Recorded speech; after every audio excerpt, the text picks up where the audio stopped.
Ready? All right. Hi everybody, my name is Alec. I'm the Moving and Mercy trainer, and here we're going to talk about how to use the mortuary trolley, but also how to navigate the morgue space. So this is what we're in right now is called the viewing room. Over here is the actual morgue itself, where the cadavers are stored. As you can probably see, or maybe not through that, we don't have a lot of space. So a lot of this video is going to be not just how to use the trolley, but how to navigate this space. Now, just a little side note. Anytime you are collecting or storing a cadaver, it should be a two-person job. This is for now. But today I'm just going to show you the ins and outs. It'll just be myself, but really this should be a two-person job. Okay, so we have the mortuary trolley. We have two. One is manual, one is electronic. This is the electronic one. This one has a drive function, which means it has a motor, which helps us to drive it, to steer. Not so much to steer, but it just gives us that little bit of extra oomph, especially if it's a heavy load. It'll drive for us so that we don't have to push as much. Whereas a manual trolley, we do all the pushing, we do all the maneuvering. So, like most manual things, it's on charge. So before we use it, we need to take it off charge. Very simple, magnetic. Maybe, it's not much effort to get it in there. It just kind of clicks in. It's pretty simple. Okay, make sure that is out of the way. Now, at the moment, the way it stands, it is currently in a manual. I need to physically move it for it to move. If I want to put it into drive, I need to use this lever here. But again, so this is not just about the trolley, it's about the space. So I'm going to manually move it away from this wall. Now, I generally try not to twist and jerk whenever I'm steering something. I usually try and get to a position that I can push. Always push in a lunge position. That's generally how I steer. Never, if I want to turn a tight corner, I usually come to the side and turn instead of doing that big like screech like that. So just to move this away from the wall a little bit. Now that it's away from the wall, we can put it into drive.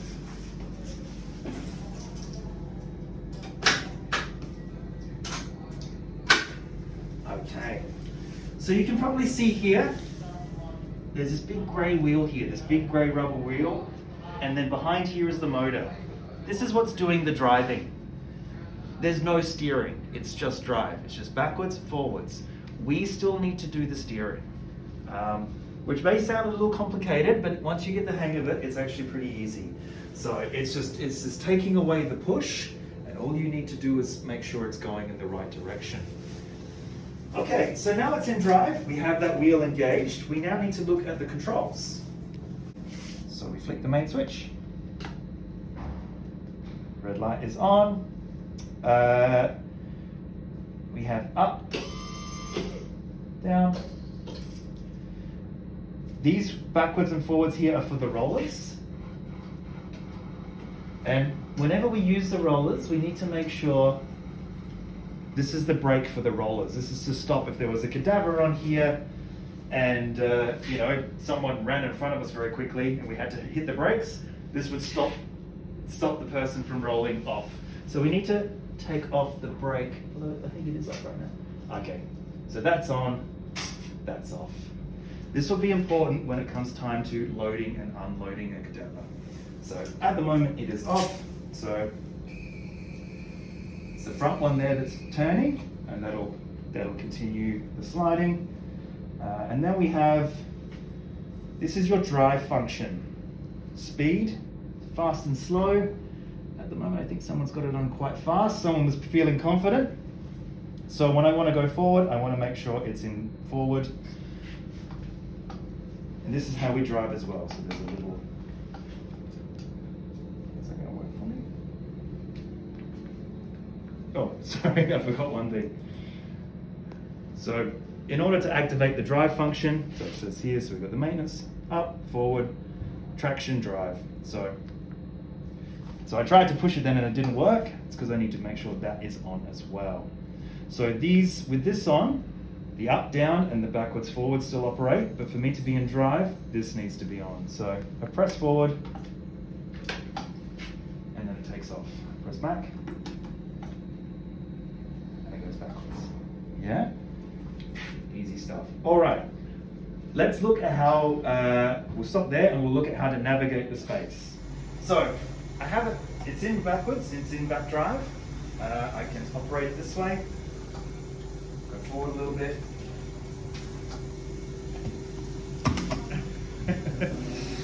So not only do we have not much space, but we're also dealing with an automatic door. So I need to steer, and you notice I'm steering again using my legs. But now that I'm in a good position to go backwards, I'm going to drive backwards. So push the back button.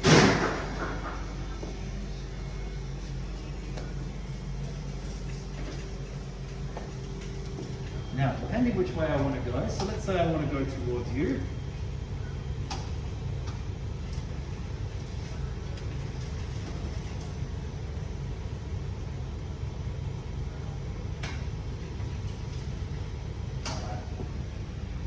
With all things that have a drive function, whether it's a wheelchair, a trolley, or anything like that, whenever you are switching from forwards to backwards, there's always a little kick.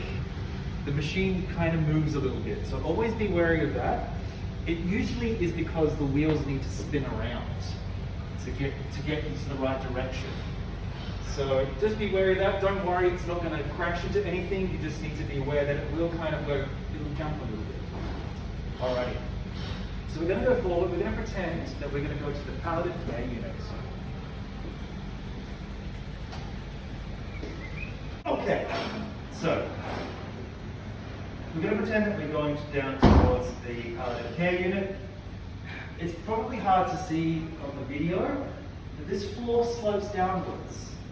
So as we traveling to palliative care, we're going downhill, coming back from palliative care to the mortuary, to the morgue, we'll be going uphill.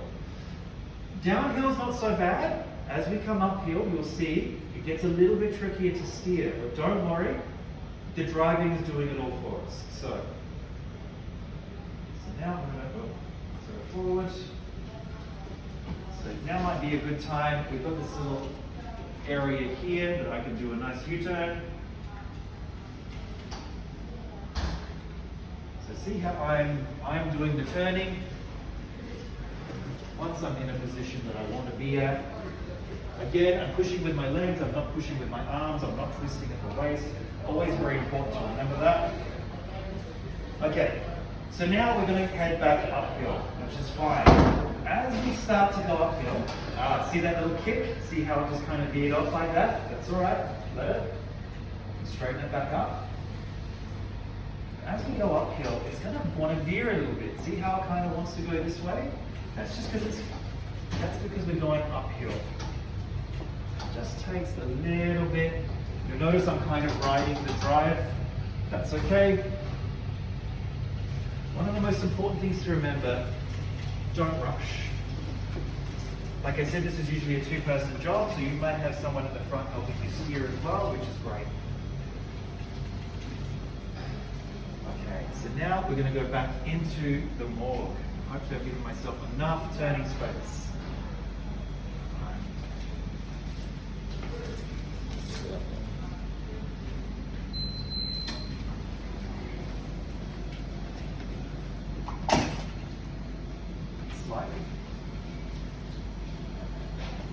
So you can see we've got some real challenges here with space.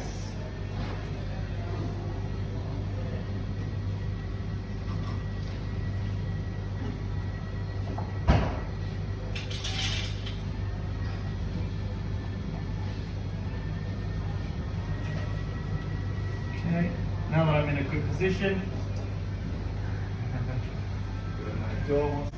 so you can see that wasn't easy. That took a little bit of maneuvering. Again, this is why it's important to have two staff members. One thing that I forgot to mention, take your time. Don't rush. Injuries and incidences occur when we're trying to rush a task. When we're dealing with death, that can make us really uncomfortable sometimes. So we want to get this over and done with as quickly as possible. Some of us have different levels of comfort when it comes to the deceased. But really what we need to remember is whoever's on here isn't in a hurry. So we don't need to be in a hurry either. So please take your time. There's a lot of navigating of space, so it's important that you concentrate and do not rush this task. All right, so now we need to talk about this viewing room and the space here. So, first of all, this is where we are going to store the cadavers. Now, as you can see, the door opens outwards, so we have to make sure that we have enough room. And just, Dave can help me just go back a little bit. Just slightly.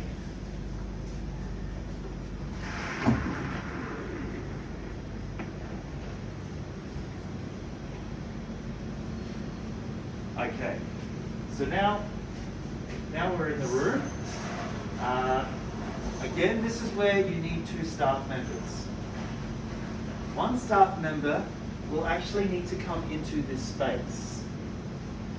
I know that seems a little weird, but that staff member needs to make sure that the trolley lines up with the racking. Very hard to do it from this angle, from all the way back here.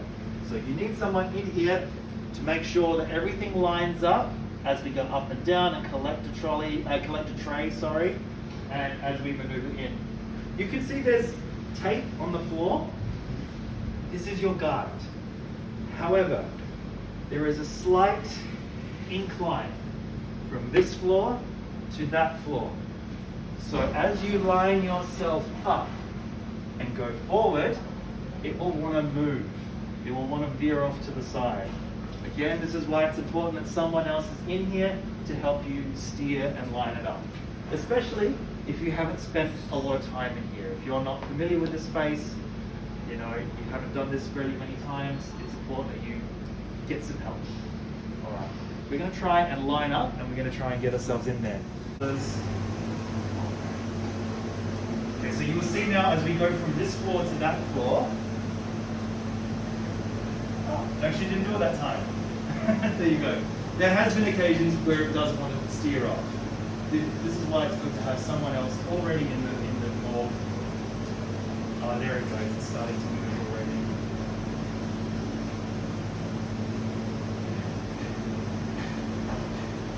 Excellent. All right, so this is this side. We might go around the other side and show you how that works, and we'll even collect an empty tray and show you how to collect it. The vault has 2 entrance and exits. We are now through the main corridor, I guess, where deliveries, a lot of ESD staff use the space. So sometimes when we need to access the racking on this side, we'll need to use this door. Again, it's about space. You don't always have enough space. Deliveries are constantly coming through. Bin collections are constantly coming through. So let's try and manage this as best we can. Had to stop to make way for a delivery. So again, this is why it's good to have two staff members to help you steer if you have to get out of people's way. Okay, so this is the other entrance. This screen is for a bit of modesty, so the general public can't see you collecting or we're not collecting any cadavers today. We're just going to collect a tray. So, as you can see, we need to navigate this space. I need to try and get around this door. You can see, I really don't have a lot of space. Need one staff member to make sure this door doesn't close. While the other one tries to operate. There. All right. Dave is going to step out of the way. Again, we need to make way for the other public. All right, so I'm going to collect a tray using the general mechanics. Some mortuary trolleys will actually hook the tray by themselves. The racking here doesn't allow for that, so you need to see how it's on rollers. If it's not doing this, it means it's not on there properly. So, one staff member can get into about here, just have it hanging off the edge. We are going to hook this slip underneath here. And what I'm going to do is I'm going to lift, drop, go in further, lift again, and drag it out. Sounds complicated, but we can do it. And it does take a little bit of lining up.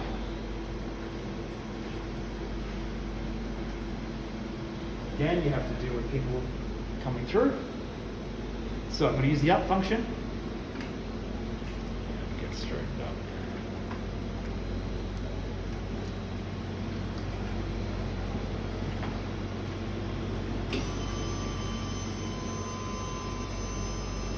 Try my best to hook onto this lip. Go up again. Hopefully I have hooked it enough. No, I haven't.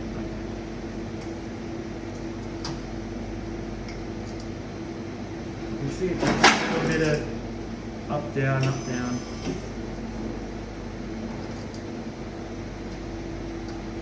Obviously you don't want to go too far out because you don't want any cadavers on the floor.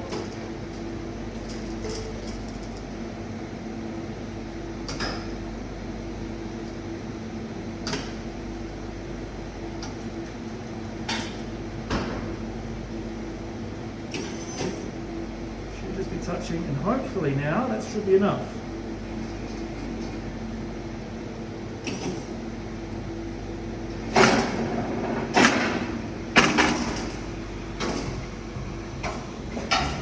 I did that with the back function. So forwards, tiny little push. Okay, yeah, so it needs to catch on that front wheel to go forwards, backwards. Once it's in place, we're happy with that. We need to hook it on. Great. And now I would put on the brake just in case, to stop it rolling at all. Great, so that is collecting a trolley. All right, we're back into the viewing room. Just a couple more pointers with this thing. So, like we talked about, the wheel that does the drive, so that's where the motor is. It only goes forwards and backwards. Sometimes, if it goes over a tricky surface, it may pop out of that. It may pop out of drive. So this is what this black spring here is for, to pull that, and then you can put it back into drive. Yeah, so just sometimes if you're noticing, if you're on clicking and it's not moving and you're not sure why, it may have popped out. So what you do is you pull that out, click it back into drive. Now, we didn't really talk about discretion. So obviously we are transporting a deceased. Anytime we want to use one of these things, it's usually to collect a cadaver. So we want some discretion when we do so. Depending on where you are in the hospital, you may be going past members of the general public. So it's important that we have some discretion here. So we have these railings. Now you can hear the hydraulics in there. They really go up pretty easily. And here's a big sign, watch out for your fingers, because they do snap. If your hand is there, that's going to cause you a lot of pain. But the idea is, you put these up. Once you have collected a cadaver, put these up. And then this is your covering. This is always kept in here in the viewing room.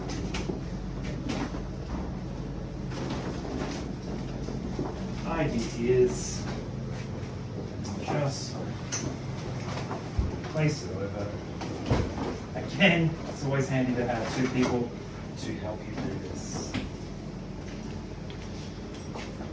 Once it's on, it should just be a nice sort of covering.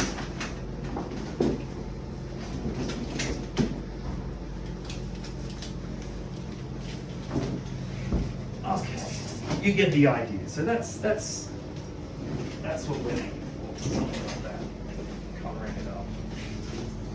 And that's basically it. It's just a reminder, it's not just about using this, it's about this space. This space is very difficult. It's always very helpful, excuse me, I'm fogging up.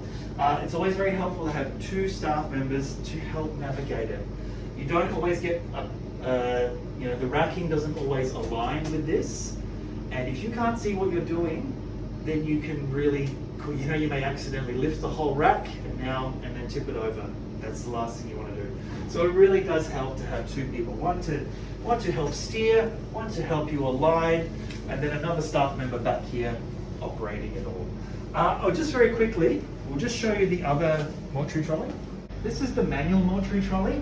This has no drive. You have to take the brakes off for one, but you are doing all the steering, all the driving yourself.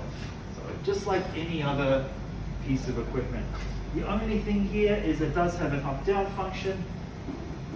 Oh, that's down. And that's for operators. Similar to the other one, this needs to be on charge.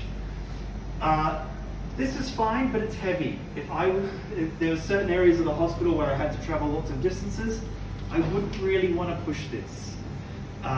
But it does move pretty well as well. So you be the judge. I find the motorized one is good for long distances. This one is good for maybe a short distance, or if the other one is being repaired. So there's not much to this. It's just up and down, and there isn't even. I don't think there's even a backwards and forwards. No. No, there's no backwards and forwards either. So you actually need to physically roll on and off the racking. Yeah? It won't catch it, it won't do anything like that. You have to do it all. Alright, so that's the manual one.